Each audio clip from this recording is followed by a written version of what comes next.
head. So this is a kind of a mask. It's not made from Cape Parrot feathers, but it's here to celebrate the Cape Parrot. It's full of colour and full of life, which expresses the Cape Parrot's nature. The Cape Parrot is an endangered bird.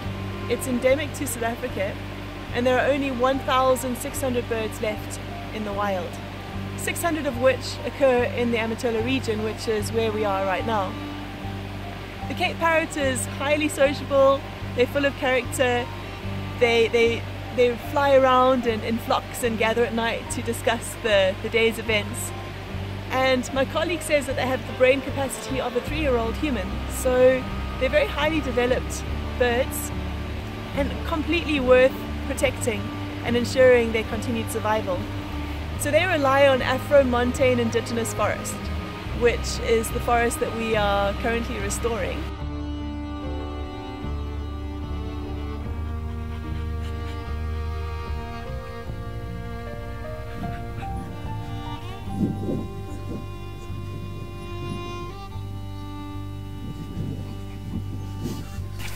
We're at Wolf River Site 1, and this is one of the sites that DAF, the Department of Forestry and Fisheries, has given us responsibility for restoring.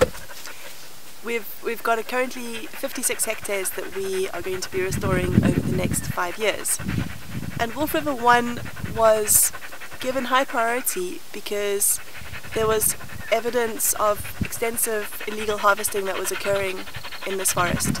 And we were wanting to start working here, developing a good relationship with the community, partly to restore the area we've been given, but also to start addressing this illegal harvesting of the yellowwoods and white stinkwoods and assegai and knobwood, all these really important trees. Here in Cape Parrot Project, we are here for many things. First of all, we are producing these birds called Cape Parrot Project, Cape Parrots. Yeah, now we are planting the trees so that they can protect, we can make the forest bigger so that they can have a space to live. Yeah, so something is important about these trees.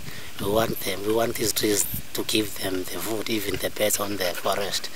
We want these trees, when they grow up, we want them to give them some food to eat and give us another seedling so that I can carry on planting other trees.